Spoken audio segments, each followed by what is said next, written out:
Բարի կեսօր մեզ նոր միացած բոլոր հեռուստադիտողներին, թատերական աշխարհից անցում ենք կատարում դեպի երաժշտություն։ Խոսելու ենք Հայաստանի Հանրապետության երաժշտական արվեստի, գեղարվեստի, պարարվեստի դպրոցներում ուսումնամեթոդական եւ գործնական օգնության մանկավարժների դասալսումներ ծրագրի մասին։ Մեր տաղավարում է Հայաստանի փոքրիկ երգիչներ երգչախմբի գեղարվեստական ղեկավար, գլխավոր դիրիժոր Տիգրան Հեքեքյանը։ Բարի առավոտ մաեստրո, ուրախ եմ մեզ հյուրընկալվելու համար։ Ուրախ եմ։ Լավ եք, ինչպես եք սկսել ձեր առավոտը։ Միշտ լավ։ Հրաշալի է։ Անդրադառնանք ծրագրին, ինչ միջոցառումներ են անցկացվել ծրագրի շրջանակում։ Նախասեմ, որ ծրագիրը արդեն 15 տարուց ավել գոյություն ունի եւ նախաձեռնվել է մեր երաժշտական կյանքում, հատկապես կրթական երաժշտության մեջ բավականին մեծ ավանդ ունեցող, շատ ակտիվ մի անձնավորության Նելի Սարգսյանի օգնությամբ, միջոցով եւ արդեն 15 տարուց ավել հանրապետության մարզերում փորձում ենք զարգացնել մշակութային կրթությունը, փորձում ենք ակտիվացնել, փորձում ենք գտնել բացերը, տալ մեթոդական օգնություն լավագույն մասնագետների կողմից եւ նաեւ վարպետաց դասեր անցկացնել մարզերում ուսուցիչների համար, որովհետեւ նրանցից է կախված մեր շնորհալի երեխաների ապագան։ Այս տարի առաջին անգամ որոշվեց այն անցկացնել, հայտարարվեց դրամաշնորհ եւ հաղթողին տրամադրել այդ հնարավորությունը։ Դրամաշնորհին մասնակցեց Մարինե Մարգարյանը, Մարինե Մարգարյանը հայ փոքրիկ երգիչներ միջազգային կազմակերպության խողովակով շահեց այդ դրամաշնորհը եւ մենք ստիպված բոլորս լծվեցինք այդ գործին իրեն օգնելու համար։ Իրականում ասես նույնը պիտի շարունակվեր, բայց մենք հասկացանք, որ հանրապետությունն այսպիսի մի նիրհած վիճակ կա, հատկապես կրթական ոլորտում, եւ մենք հասկացանք, որ պիտի փորձենք ակտիվացնել դպրոցները, բայց ոչ այնքան դպրոցները, որքան համայնքները, քանի որ երաժշտական արվեստի դպրոցները պատկանում են համայնքներին, համայնքները եւ մարզերը, որովհետեւ բոլորին չգիտես ինչու թվում է դպրոցը, դպրոցի տնօրենը եւ պիտի պատասխան տա ամեն ինչի համար, բայց կան բազում լուրջ հիմնային խնդիրներ, որ առանց համայնքի ղեկավարի անհնար է դա անել, իսկ մարզպետարանները պիտի վերահսկեն։ Եվ մենք ճիշտ էինք, այսինքն փոխնախարարի հանձնարարությամբ, ուղղակի հանձնարարությամբ կատարվեց մշտադիտարկում, բայց իրականում դա նաև փորձեցինք կատարել ինվենտարիզացիա հայերեն գույքագրում, հա? Հասկանանք ինչ ունենք, ինչ դպրոցներ կան, որոնք չկան, ինչ վիճակ է դպրոցներում, ինչպես են իրականացնում ծրագիրը, որ հաստատված է նախարարության կողմից, ինչպես են կիրառում պետական պատվերով աշակերտների ուսուցումը, որովհետև գիտեք, արդեն 1 տասնյակից ավել, 2 տասնյակ համարյա պետությունը վճարում է այն գործիքների վրա սովորող երեխաների ուսման վճարն է տալիս, որոնք արդեն համարյա մենք այն ժամանակ ասում ենք մեռնող գործիքներ չկային։ 2000-ականներին կեսերին, սկզբերին արդեն քամանչա նվագող չկար, թար նվագող չկար, ուդ նվագող չկար, մյուսներն մի լավ վիճակում չէին։ Վատ էր վիճակը փողային գործիքների, դասական փողային գործիքների բնագավառում, ֆագոտ, հոբոյ, ինչու՞ չէ գալարափող, տրոմբոն, եւ պետությունը հասկացավ, որ ես դրա մեջ ակտիվ ներդրում ունեցա, կազմակերպեցինք մի մեծ գործընթաց, անցավ դա քաղաքապետարանով, հետո կառավարությունով, հետո մտավ ազգային ժողով եւ ազգային ժողովը ի պատիվ բոլոր կուսակցություններին, ֆրակցիաներին միաձայն հասկացան, քվեարկեցին կողմ եւ պետությունը բավականին մեծ զգալի գումար սկսեց հատկացնել, որպեսզի այդ գործիքները չկորչեն։ Եվ բնականաբար դասատուներն էլ աշխատեն եւ կարողանան փոխանցել իրենց գիտելիքները հաջորդիվ։ Ուրեմն այս գործընթացն են ինչ որտեղ կարելի է ասել ոչ այնքան պատշաճ էր կատարվում, որոշ դպրոցների կողմից իդեալական, որոշ դպրոցների կողմից մասսա, որոշ դպրոցների կողմից թերի, եւ այս գույքագրում այն պայմանական բառով ասվածի ընթացքում մենք հասկացանք ինչ է կատարվում, մենք տեսանք ինչպես են խուսափում շատ դպրոցներ ցուցադրել իրենց այդ երեխաներից, դա պիտի լինեին դպրոցի լավագույն աշակերտներ, այնինչ նրանք տնօրենները օգտագործում էին այդ գումարը, ասես սոցփաթեթ լիներ դժվար ապրող երեխաների համար, իսկ պիտի տրվեին լավագույն երեխաների եւ նրանք, ովքեր հույս նույնիսկ պիտի ունենան, որ պիտի դառնան երաժիշտ։ Պետությունը հենց այնպես փողերը կամում ճիշտ չի որ տա։ Նման բազում հարցեր կամ ասենք մենք տեսնում ենք ինչպես համայնքներում դպրոցներ էին փակվում կամ միավորվում այլ մշակութային կամ ոչ միայն մշակութային այլ կառույցներին եւ դա արվում էր ասենք համայնքի ղեկավարը որոշել է իր ծանոթին բարեկամին նշանակել տնօրեն չուներ այդ կրթությունը համապատասխան ուրեմն ինչ անենք այսինքն միավորենք ասենք նա սպորտի մասնագետ է որ միավորենք նրան դնենք եւ այդպես կան մի 3 դպրոց 3 համայնք որտեղ արվեստի դպրոցը միավորվեց գրադարանի հետ օրինակ այդպես մի դպրոց կարապարանում եւ հետո ինչ սպորտային մի կառույցի եւ դարձավ մեկ ընդհանուր մի բան այնինչ ապարանի այդ արվեստի դպրոցը մենք գնահատեցինք լավագույններից մեկը այնպիսի աշխատանք էր արվում որ դու պետք չէ խորանայր ուսումնասիրեիր դու միայն որ մտնում էր այդ դպրոց դու տեսնում ես ինչ դպրոց է ինչ մտնոլորտ է ինչ նվիրում է ինչպիսի անձնակազմ է բնական է դա բոլորը տնօրենի ուրեմն շնորհքը է մենք տնօրենին տվեցինք բավակ հատուկ պատվոգիր իր այդպիսի կազմակերպչական եւ աշխատանքի համար հետո իմացանք որ այդ դպրոցը միացավ մեկ այլ դպրոցի եւ նշանակվեց ինչ որ մեկը կարող է չամենալավ մարդ է բայց ոչ մասնագետ երեք երբ որ մի բան լավ է այդ լավի քանդելը կարծում եմ ուղղակի հանցագործություն է ուրիշ բան լավ չէ եւ դու փորձում ես գտնել այլ ճանապարհներ։ Բայց երբ որ լավն են քանդում, սա արդեն ուղղակի անհասկանալի չի եւ ես կարծում եմ պիտի մշակույթի նախարարությունը կամ ԿԳՄՍ-ն ուղղակի մտածի, որ երևի թույլ չտա իր իսկ դպրոցները ինչպես ուզենան համայնքները վերաձևեն։ Իրենք ֆինանսավորում են այդ դպրոցները, այո, հասկացանք։ Բայց դա չի նշանակում, որ իրենք ինչ ուզեն կարող են անել։ Կան դպրոցներ, որտեղ չի կիրառվում չի ամբողջական ծավալով չի իրականացվում նախարարության կողմից հաստատված ծրագրերը։ Համայնքապետը ասում փող չունեմ։ Դա չպիտի թույլատրվի համայնքապետարանը ասում պետք է գործակցությունը ազնիվ լինի։ Դա ուսումնական ծրագիր է, դու չես կարող հանրակրթական դպրոցում ասես փողս չերքում կիմիայի դասատու չեն պահում։ Եվ դա պարտադիր է։ Կան դպրոցներ, որտեղ ուղղակի դպրոցի ղեկավարության մեջ մի հատ երաժշտական կրթություն ունեցող մարդ չկա։ Իրավություն Բայց ոնց ղեկավարես, եթե այդ ոլորտից չես հասկանում, չնայած հոյակապ մարդ ես,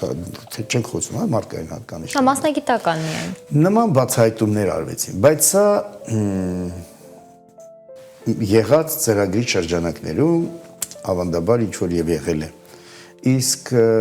ամենակարևորը որ մենք արեցինք, ես կարծում եմ դա շատ ճիշտ էր, մենք կազմակերպեցինք մրցույթ, որպեսզի շարժենք ոչ միայն դպրոցներին, այլև համայնքներին եւ մարզպետարաններին, իրենք արդեն ստացել են իրենց վարկանիշային աղյուսակը եւ տեսնում եմ բավականին մեծ մարզ է, բայց ընկել է մեջտեղի կամ ներքևի հատվածները։ Ինչու՞։ Այ մարզպետ, եթե ես լինեի մարզպետ, ես կհավաքեի բոլոր համայնքի ղեկավարներին եւ կփորձեի հասկանալ ինչը մենք չենք անում, ինչ մենք այնպես չենք անում, որ մեր մարզը, ասենք, դուրս չի գալիս ավելի բարձր հորիզոնական կամ նույն մարզում կան համայնքներ, որ բավականին բարձր վարկանիշ են հավաքել եւ համայնք, որ շատ ցածր վարկանիշ է հավաքել եւ մարզը քաշել է ներքև, հա, մարզը քաշել է ներքև։ Վատի պատճառով։ Այ կանչել համայնքի ղեկավարին եւ ասել, քեզ ժամանակ ենք տալիս, զբաղվեք ձեր մշակույթի բաժնի ղեկավարով, կանչեք մասնագետներին, հարցրեք, առայժմ մենք ունենք տվյալներ, որ անհանգստություն կա մարզերում, դա մեզ շատ ուրախացնում է, բայց չենք տեսնում դեռ գործում հայեր այդ մասով։ Եվ ասել, լավ, դուք եկաք, գնահատեցիք, ստացանք, հիմա մեզ ասեք, մենք ինչ է այնպես չենք անում։ Այ գիտեք, երբ որ ոչ մասնագետները կարծում են իրենք ամեն ինչ գիտեն, այդտեղ սկսվում է ամեն բոլոր խնդիրները։ Իդեպ այդ մրցույթ ստուգատեսի մասով կուզեի մի փոքր ավելի մանրամասնեինք ինչ գործիքակազմ է կիրառվել, ովքեր են մասնակցել։ Սիրով։ Մի քիչ անսովոր էր բոլորի համար։ Նման մրցույթ հանրապետությունում չէր անցկացվել երբեք, Ծավալն էլ բավական մեծ է։ Մասնագիտական կրթությունը եւ գործունեություն ներողություն թույլ է տվել իմ հիշողությամբ նայել խորհրդային տարիներից սկսած, ես արդեն մոտավորապես համարյա շուտով 50 տարի կրթության ոլորտում եմ, նման բան չկար։ Եվ սրա հետաքրքիրը նա էր, որ կան մրցույթներ, տասնյակ, հարյուրավոր երեխաների մրցույթներ։ Մենք ուզեցինք, որ դա լինի ոչ թե երեխաների միջև մրցույթ, այլ դպրոցների եւ ասեցի համայնքների արդեն մարզերի։ Երեխաները չէին մրցում միմյանց հետ։ Նույն բանը ժամանակին իմ խորհրդով սկսեց արվել Երևանի քաղաքապետարանում։ Այլ բան է ինչ մակարդակով են անում, ինչքան արդար, ինչքան ազնիվ, ինչքան ճիշտ է, սա Հայաստանում լուրջ խնդիր է։ Ամեն ոլորտում ընդ որում։ Այո, դա մեր տեսակի հետ է կապված, չեմ կարող լավություն չանել բարեկամին, ծանոթին, հորեղբորից, երեխայից եւ այլն։ Եվ անազնվությունը դեռից արդեն գալիս է։ Հաշվի պիտի առնես սրան լավություն ես անում, բայց կոտրում ես տասնյակ տաղանդավորին օրինակ։ Կապ չունի, անտաղանդի է, կոտրում ես դու այդ երեխան, սկսում է չհավատալ արդարությանը։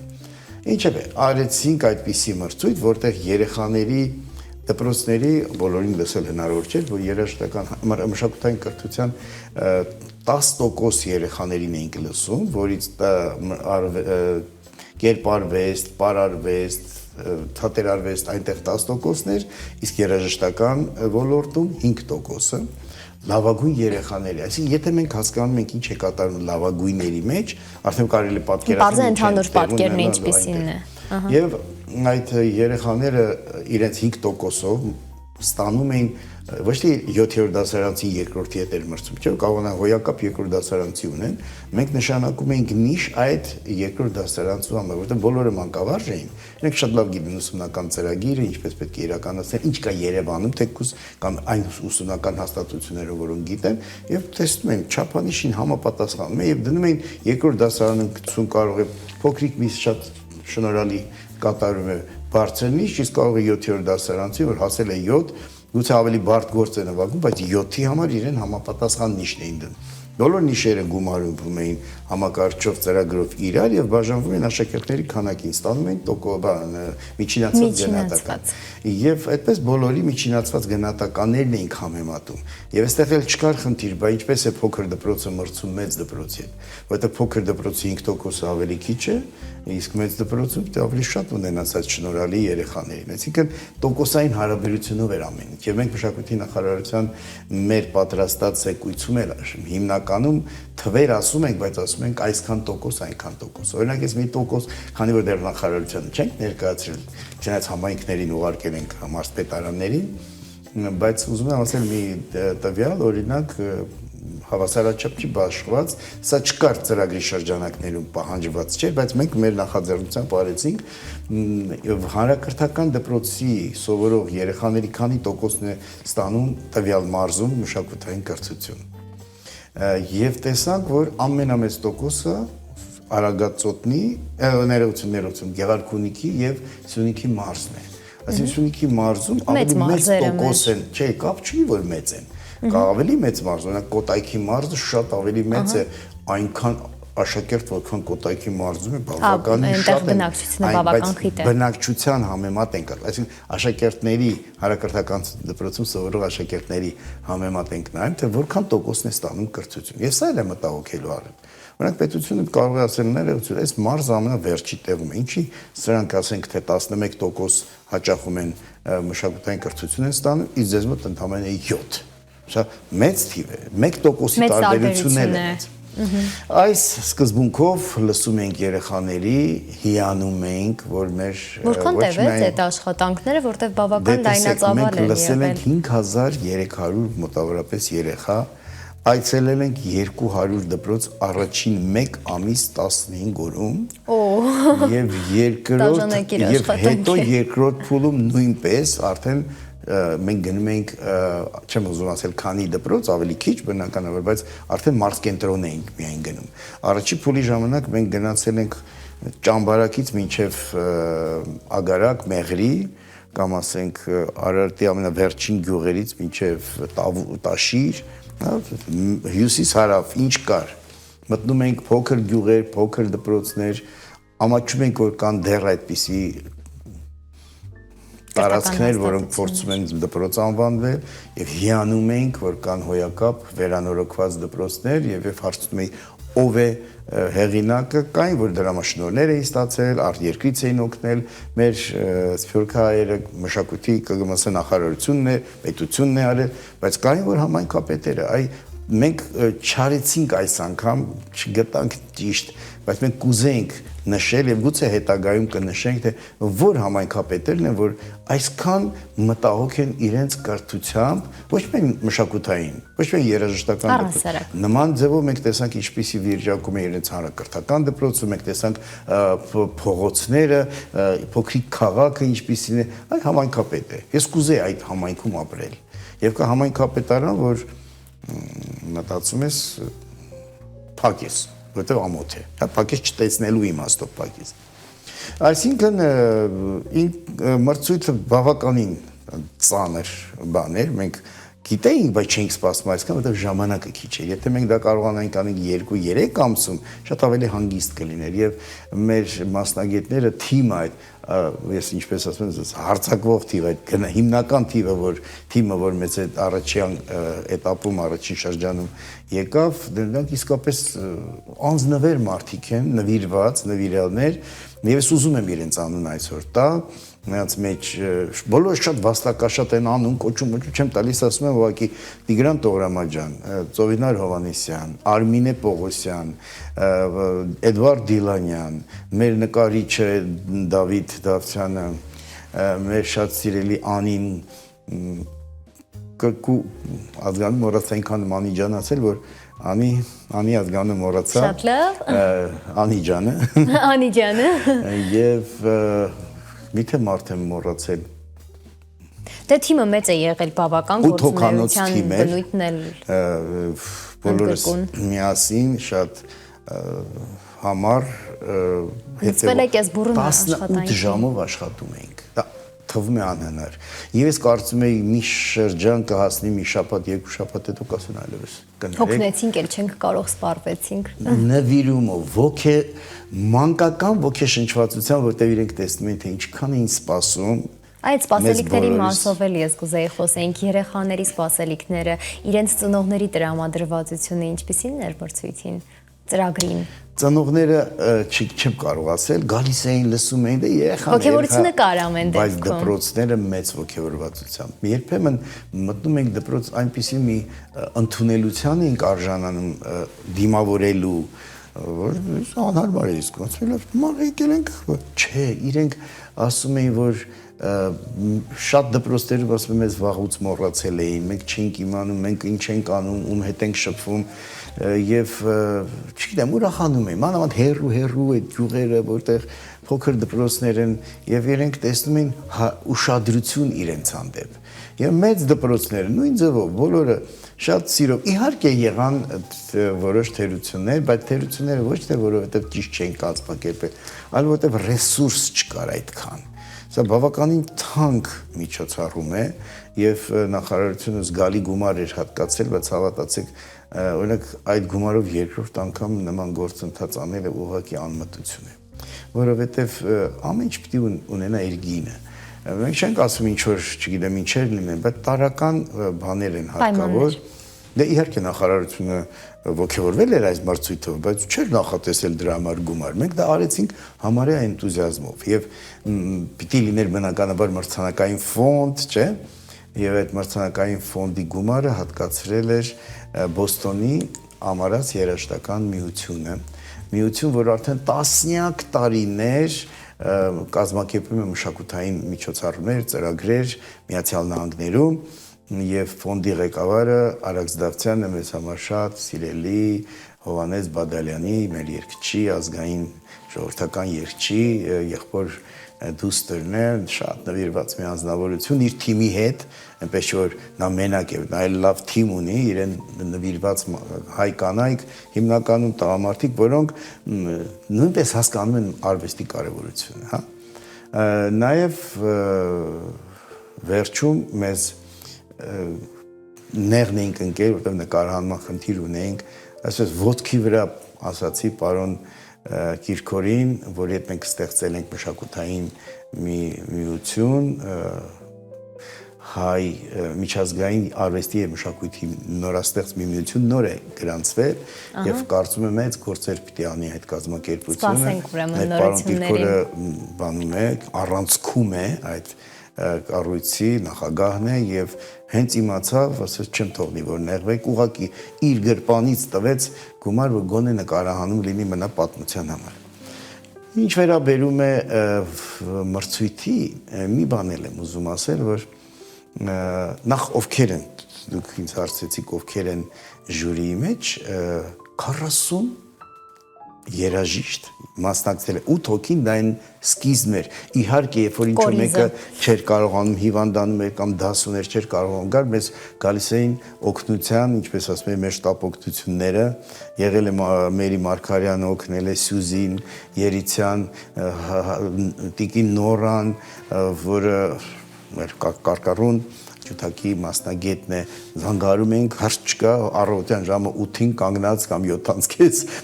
շուտ պիտի գնանք որ հասնենք մինչև գիշերը լսենք գալիս էին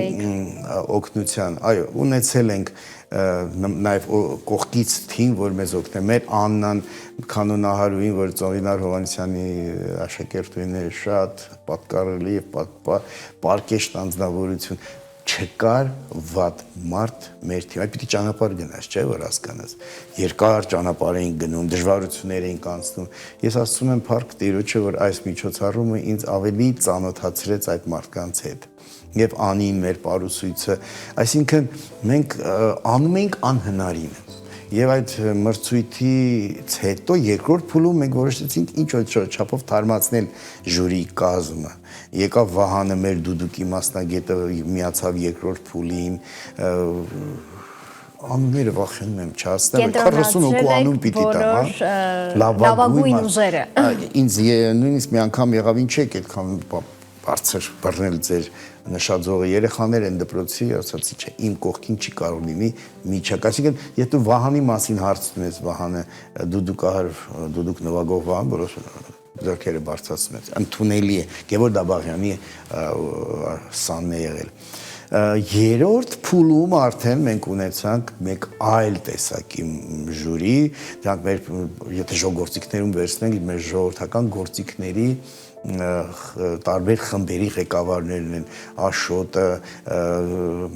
Հայկը Գրիգորյան Աշոտը Մերանգուլյանի անսամբլի եւ Ռոմանց Մելիքյանի նվագախմբի ղեկավարն է Հայկը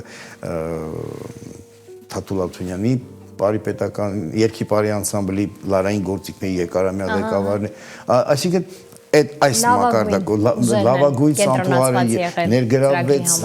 Թովմաս Պողոսյան մեր ժողովրդական արտիստը իր խմբի սանտուրահարը այսինքն ավելանում էին կիթառահար Հակոբ Ջաղացպանյան անդադ մեզ հետ էր աջակցում Կարելի ասել գրեթե բոլորին հիշեցիք մայստրո Ես ընդհանրապես ես այնքան ամաչում եմ ասես բա իրան չասեցի իրեն չասեցի բայց սրանք մարդիկ են Բարսեղ Թումանյանը ներողություն երրորդ փուլի ամենավերջում միացավ Բարսեղ Թումանյանը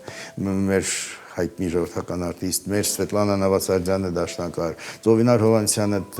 արվեստագետ երաժշտագետ ավելի շուտ որը այսօր կոնսերվատորիայի ռեկտորի պաշտոնակատարն է միացավ Վաղարշակ Զաքարյանը մեր ասոցիացիայի նախագահի փոխնախագահն է եւ փայլուն կոմպոզիտոր Մարտուն Իսրայելյանը լեգենդն է մեր այսօր ամենապատկառելի երաժիշտն է կլինեին էլի բայց իրենք տարբեր զբաղվածության պատճառով չկարողացան գալ եւ Տիկինն որ ասացի ամբողջ այս ընթացքում եղել է տասնյակ տարիներ այս նախաձեռնող այս կազմակերպության ինքն էր իր փորձառությամբ ժյուրիի մեջ այսինքն մարդիկ որոնք նվիրյալ են իրենք հասկանում են իրենք պատրաստ են անվարձատույց աշխատել եւ այս ծրագիրը կյանքի կոչել կարեւորությունը ես ուզում եմ որ երեխաները հետագայում ասեն այս ինչն է եղել ժյուրիի մեջ երբ որ ես մրցանակ եմ շահել Կա մի հատ ուրիշ նրբություն դպրոցների երեխաները իրենց գյուղում, քաղաքում, կապ չունի մարզում, որոնք շատ լավն են համարվում, այնքան են ոգևորում, իրենք լավն են, որ երբ որ համեմատվում են այլ մարզերից հայտնված երեխաների, որոնց հետ երբեք չեն հանդիպել, չեն մրցել, ու հանկարծ զիջում են, ասենք գրավում են ոչ թե իրենք միշտ կարծում են իրենք առաջին են, երկրորդ տեղ կամ երկրորդ են, երրորդ կամ տեղ չեն զբաղեցնում, իրենք ծանր են տան։ Այսա մի մեծ բաց է, որ մեր մանկավարժները եւ տնօրենները պիտի զբաղվեն երեխաների հոգեբանության։ Չի կարելի երեխաների տակ այսպես բարձր դնել, հանել երկինք։ Երեխան պիտի հասկանա, որ այս մրցույթները ժամանակային բնույթ են, իրենք պիտի ձգտեն միշտ կատարյալի, որին հասնելը չի լինում։ Շատ շնորհակալ եմ բովանդակ զրույցի համար, պարոն Հեկեքյան, հաճելի էր առավոտը ձեզ հետ սկսել, վստահ եմ, որ հեռուստադիտողներին բացի ինֆորմացիայի մեծ պաշարից նաև լիքը դրական լիցքեր եւ մոտիվացիա փոխանցեցիք։ Ես կարող եմ մի բան ասել, երկու բան ասել։ Նախ ուզում եմ հորդորել, որ մեր քաղաքացիները տան իրենց երեխաներին մշակութային կրթության, կապ չունի երաժշտություն, նկարչություն, անպայման այդպիսի երեխաները տարբերվում են հասարակության մեջ մյուսներից։ Եվ երկրորդը փոքրիկ հայտարարություն անեմ, որ մենք երկրորդ անգամ 1.5 տարի չհամերգ չունենալուց հետո երկրորդ մենահամերգ ունի Հայաստանի փոքրիկ երգիչները, առաջինը նվիրեցինք Էդգար Հովհաննիսյանի 95-ամյակին, դեկտեմբերի 8-ին ժամը 19-ին Կամերային երաժշտության տանը մենք ելույթ ենք ունենալու, նշելու ենք Ռոբերտ Պետրոսյանի մեր լավագույն կոմպոզիտորներից մեկի 95-ամյակը, եւ ես ուզում եմ ուղղակի ասել, որ եթե դեռ կան տոմսեր, սիրով կսպասենք, սա մեր երկրորդ ելույթն է 1.5 տարվա ընդմիջումից հետո, ել չգիտենք հաջորդը երբ կլինի, դրա համար հրավիրում ենք։ Շատ լավ, շնորհակալ եմ պարոն Հեկեքյան, սիրելի հեռուստադիտող, այս պահին ձեզ կմիանա իմ գործընկեր Անահիտ Ղազարյանը իր պատմական դադարով։